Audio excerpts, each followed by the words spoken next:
Hello guys, welcome to my mini vlog. तो आज था छुट्टी वाला दिन, तो ईशू हमें लेने आ गए थे।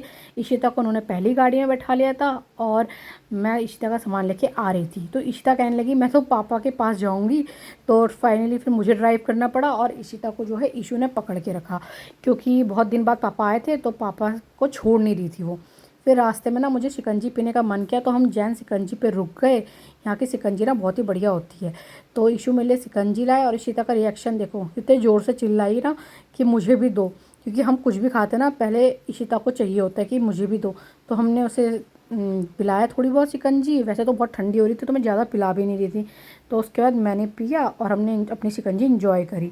फिर थोड़ी देर बाद क्या हुआ, ईशू ने जो है सीट चेंज कर ली, वो ड्राइव करने लगे और इशिता को मैंने अपने पास बिठा दिया।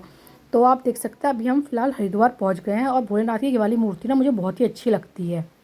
आज इशिता ना नहाने के बाद सोई नहीं थी, तो उसे नींद आ गई। और फिर देखो कितनी क्यूट लग रही है वो सोते हुए भी। और मौसम ना आज इतना अच्छा हो रहा है, आप देख सकते हैं। सुहाना मौसम हो रखा था, मज़े आ गए हमें। आज तो छुट्टी वाले दिन ऐसा मौसम बहुत ही ज़्यादा नसीबों से मिलता है कि हम घूम सके, धूप ना लगे, गर्मी ना हो। तो इस तरह का कुछ मौसम था। फिर थोड़ी देर में हम ऋषिकेश पहुंच ही गए थे। अब ऋषिकेश में आप देख सकते हैं वहाँ ना पहाड़ दिख रहे थे। मतलब वैसे तो फॉग हो रखा था, पर दूर से ऐसे दिख रहा था कि हाँ भाई पहाड़ है। और इतना सुंदर मौसम मज़ेदार हो रहा था। फिर हम पहुंच के फाइनली दीदी के घर, और सब लोग ना इशिता के साथ खेल रहे थे, उसको बुला रहे थे और वो मना कर रही थी मैं नहीं आ रही।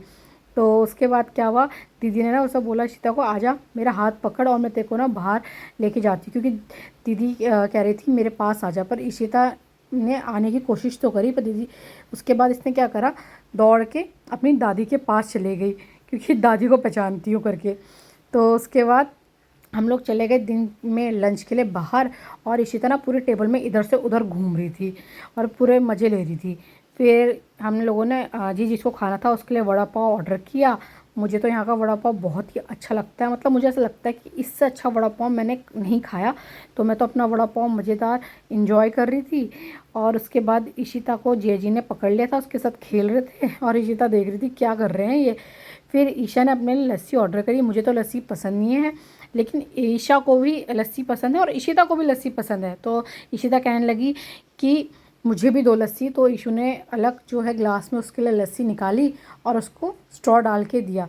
तो पहले तो इसे समझ में नहीं आया मैं कैसे पीऊँ, क्योंकि ना भूल जाती है कभी कभी। वो कार्डबोर्ड वाला स्ट्रॉ था ना, तो वो उसको चबा रही थी, मतलब वो पिचक जा रहा था, तो उसे फिर वो पी नहीं पा रही थी, कभी ऐसे ऐसे हिला रही थी, तो समझ ही नहीं आ रहा था मैं कैसे पीऊँ। पर जैसे तैसे करके मैंने उसे लस्सी पिलाई। वो वीडियो में शूट नहीं कर पाई, क्योंकि मैंने अक्षिता को अपने पास ले लिया था पिलाने के लिए। फिर थोड़ी बहुत उसने लस्सी पी, उसे अच्छी भी लगती है।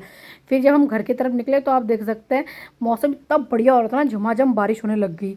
फिर दीदी निकली गाड़ी से और फिर डांस करने लगी बारिश में। दीदी को बारिश ना काफ़ी पसंद है। फिर उन्होंने ना गेट ओपन करने के लिए चले गई। और आप ये देख सकते हैं पीछे ना इशिता भी बारिश को देख के मतलब एकदम ध्यान से देख रही थी। मैंने आवाज़ दी तो हंसने लगी मुझे देख के। इशिता ना पूरी खुश रहती है जब वो घूमती है, उसे घूमने में पूरा मज़ा आता है। तो इतनी देर में जय जी भी आ गए। वो लोग अलग कार से थे, तो फिर वो भी दीदी की हेल्प करने के लिए चले गए, गेट ओपन करने के लिए। तो मौसम इतना अच्छा हो रहा था तो चाय तो बनती है, हम तो चाय लवर है। तो फिर मैंने सबके लिए जो है एक कड़क सी चाय बनाई और फिर सबने चाय एंजॉय करी। इसके बाद हम चले गए डिनर के लिए। मैंने इशिता को बोला बेटा पा कर दो, तो उसने मुझे पा की। फिर ये लोग डिसाइड करने लगे कि क्या क्या मंगाना है, क्योंकि मैंने तो खाने के लिए मना कर दिया था, मुझे बिल्कुल भी भूख नहीं थी, क्योंकि हमने ना लंच बहुत लेट किया था। तो उसके बाद सबसे पहले इन्होंने मंगाए मशरूम डुप्लेट्स, और सब ने थोड़े थोड़े खाए स्नैक्स के तौर पे। उसके बाद मुझे ना मंचाओ सूप पीने का मन था, तो मैंने उन्हें बोला कि मुझे मंचाओ सूप दे दो। तो मैंने वेज मंगाया, बाकी इन लोगों ने जिस जिसने सूप लिया उन्होंने नॉन वेज सूप मंगाया, क्योंकि सबके सब नॉन वेजिटेरियन थे मुझे छोड़ के, और मुझे तो खाना नहीं था। तो सब ने अपना नॉन वेज का आइटम मंगाया और इन्जॉय करा। फिर हम लोग निकल गए घर के लिए। इशिता अपनी दादी के पास थी और जे जी ना उसे पीछे से आवाज़ दे रहे थे, चिढ़ा रहे थे, कुछ कुछ बोल रहे थे, तो ना उसे हंसी आ रही थी और शर्म भी आ रही थी साथ साथ। फिर ईशा ने जो है इशिता को बुलाया और उसने मना कर दिया मैं नहीं आ रही। फिर उसके बाद क्या हुआ, वो अपने पापा को ढूंढने लगी। तो उसने देखा दूर से मेरे पापा आ रहे हैं, और पापा को देखकर इशारे करने लगी कि इधर आओ इधर आओ। फिर पापा के पास जाकर पूरी खुश हो गई वो। और फिर हम लोग सबसे विदा लेके हम निकल गए घर की तरफ। तो आप लोग देख सकते हैं ऑलमोस्ट 10 बजने वाले हैं और रात ना बहुत ज़्यादा हो गई थी, अंधेरा हो गया था। तो बस इसके बाद हम घर की तरफ चल दिए। और आज के लिए इतना ही। Thank you so much.